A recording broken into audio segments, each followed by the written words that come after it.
Diana നമ്മോടൊപ്പം ഉണ്ട്. നമസ്കാരം. പൂവച്ചൽ ഖാദർ സാറിന്റെ പേരുള്ള ഒരു അവാർഡ് കരസ്ഥമാക്കിയിരിക്കുന്നത് എന്ത് തോന്നുന്നു? ഒരുപാട് സന്തോഷം തോന്നുന്നു. കാരണം ഇത് എൻ്റെ കരിയറിലെ ഏറ്റവും ആദ്യത്തെ ഒരു പുരസ്കാരമാണ്. അപ്പോൾ ഒരു എളിയ കലാകാരി എന്ന നിലയ്ക്ക് എനിക്ക് ലഭിക്കുന്ന ഏറ്റവും വലിയൊരു അംഗീകാരവും പ്രോത്സാഹനമാണത്. പിന്നെ ഞാൻ ഏറ്റവും ഇഷ്ടപ്പെട്ട് ചെയ്യുന്നൊരു ജോലി പേരിലാണ് ബെസ്റ്റ് ടെലിവിഷൻ ഹോസ്റ്റ് എന്ന അവാർഡാണ് കിട്ടിയിരിക്കുന്നത്. തീർച്ചയായിട്ടും പൂവച്ചൽ ഖാദർ കൾച്ചറൽ ഫോറത്തിനോട് എത്ര നന്ദി പറഞ്ഞാലും അത് മതിയാകില്ല.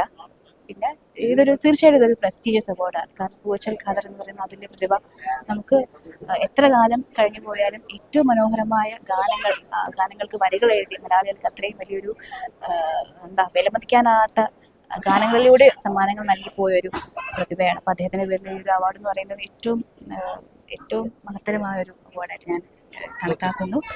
ഒരുപാട് സന്തോഷമുണ്ട്. ഇനി വരുന്ന പ്രോജക്റ്റുകൾ ഏതൊക്കെയാണ്? ഇനി വരുന്ന ഒരുപാട് ചിത്രങ്ങൾ റിലീസിനെത്തുന്നുണ്ട്. അപ്പോൾ ഇന്നിവിടെ നമ്മുടെ സൈജു കുറുപ്പ് ചേട്ടൻ്റെ സാന്നിധ്യം ഉണ്ടായിരുന്നു. അപ്പോൾ ഞങ്ങൾ കണ്ടപ്പോഴും ആദ്യം സംസാരിച്ചത് ഞങ്ങളൊരു ഏകദേശം 2-2.5 വർഷമാകുന്നു നല്ലൊരു ആന്തോളജി ചെയ്തിരുന്നു, മധുരം ജീവാമൃത ബിന്ദു. അപ്പോൾ അതിൽ ആദ്യത്തെ കഥയിലെ നായകനായികയാണ് ഞങ്ങൾ, ജെസ്സി എന്ന് പറയുന്ന കഥയിൽ. അപ്പം മധുരം ജീവാമൃത ബിന്ദുവിൻ്റെ ഒരു OTT പ്ലാറ്റ്ഫോമിലാണ് മിക്കവാറും റിലീസ് ഉണ്ടാകുക. അന്ന് റിലീസ് ഉടനെ ഉണ്ടാകും.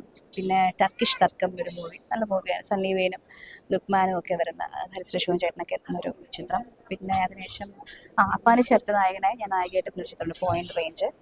പിന്നെ ധ്യാൻ ശ്രീനിവാസിൻ്റെ ഒരു സൂപ്പർ ജിന്ദഗി, അതുപോലെ ഇപ്പോൾ ഈ അടുത്ത് വർക്ക് ചെയ്ത ദീപു കർണാരൻ സർ സംവിധാനം ചെയ്യുന്ന മൂവി അനശ്വരയും ഇന്ദ്രജിത്തുമാണ് നായകയും.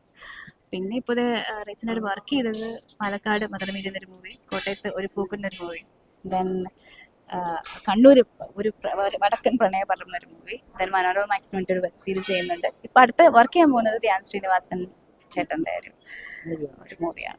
ആങ്കറായിട്ട് വർക്ക് ചെയ്യുന്നുണ്ട് അല്ലേ? മറ്റ് ചാനലുകളിലെ ആക്ടറായിട്ട് വർക്ക് ചെയ്യുന്നുണ്ട്. ഇത് തമ്മിലുള്ള ഒരു ഡിഫറൻസ് എങ്ങനെയാണ് കീപ്പ് ചെയ്യുന്നത്? ഡിഫറൻസ് എന്ന് പറയുമ്പോഴത്തേക്കും രണ്ടിനും വേണ്ട 2 തരത്തിലുള്ള എഫേർട്ടാണ്. ഒന്ന് അഭിനയവും മറ്റത് അവതരണവുമാണ്. പിന്നെ രണ്ടും ഞാൻ ഒരുപോലെ ഇഷ്ടപ്പെട്ട് ചെയ്യുന്ന ജോലി തന്നെയാണ്. രണ്ടിനും നമ്മൾ ചെയ്യേണ്ട ഹോംവർക്ക് ഡിഫറെൻ്റ് ആണ്. എളുപ്പം എന്നല്ല, പക്ഷെ എന്നാലും കുറച്ചുകൂടി നമ്മുടെ തല പുകഞ്ഞിട്ട് നമ്മൾ വർക്ക് ചെയ്യേണ്ടത് ആങ്കറിങ് തന്നെയാണെന്ന് പറയുമ്പോൾ, ഒരു സ്റ്റേജ് ഷോ ഹോസ്റ്റ് ചെയ്യുന്നുണ്ടെങ്കിൽ, ഒരു ടെലിവിഷൻ പരിപാടി ഹോസ്റ്റ് ചെയ്യുന്നുണ്ടെങ്കിൽ അതിന് നമുക്ക് വേണ്ടത് ഒരുപാട് ഹോംവർക്ക് ചെയ്യേണ്ടി വരും. എന്നാലും ഇഷ്ടപ്പെട്ട് ചെയ്യുന്ന ജോലി ആയതുകൊണ്ട് അത് ആ ഒരു പ്രഷറും ആ ഒരു സ്ട്രെസ്സും ഒരു എൻജോയ്മെൻ്റ് ആയിട്ട് തന്നെയാണ് കാണുന്നത്. പ്രേക്ഷകരോട് എന്താണ് പറയാനുള്ളത്? പ്രേക്ഷകരോട് എപ്പോഴും എന്നെ ഒരുപാട് ഇഷ്ടപ്പെടുന്ന ഒത്തിരി നല്ല പ്രേക്ഷകരുണ്ട്. ഒരുപാട് നന്നായിട്ട് പ്രോത്സാഹിപ്പിക്കുന്നവരുണ്ട്. ഇപ്പോൾ സോഷ്യൽ മീഡിയയിൽ ഇപ്പോൾ കമൻറ്റുകളായിട്ടും നേരിട്ട് കാണുമ്പോൾ സ്നേഹം അറിയിക്കുന്നവരൊക്കെ ഉണ്ട്. അപ്പോൾ എന്നും നിങ്ങളുടെ മനസ്സിൽ എനിക്കൊരു സ്ഥാനം ഉണ്ടായിരിക്കണം.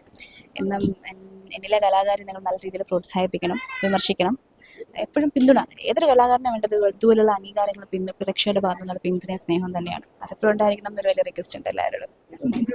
എന്തായാലും വളരെ നന്ദി. എന്തായാലും ഡയാനയുടെ ഈ ഒരു അഭിനയ ജീവിതവും സ്വപ്നങ്ങളും എല്ലാം ഉയരങ്ങളിലെത്തട്ടെ എന്ന് ആശംസിക്കുന്നു. താങ്ക് യു ചേട്ടാ, താങ്ക് യു. പ്രേക്ഷകരോട് പറയുന്ന പോലെ നമുക്ക് വേണ്ടൊരു വലിയ സപ്പോർട്ട് തീർച്ചയായിട്ടും മീഡിയയുടെ ഭാഗത്തുനിന്ന് ഉണ്ടായിരിക്കണം. അതിനും ഒരുപാട് നന്ദി. വളരെ നന്ദി. Thank you.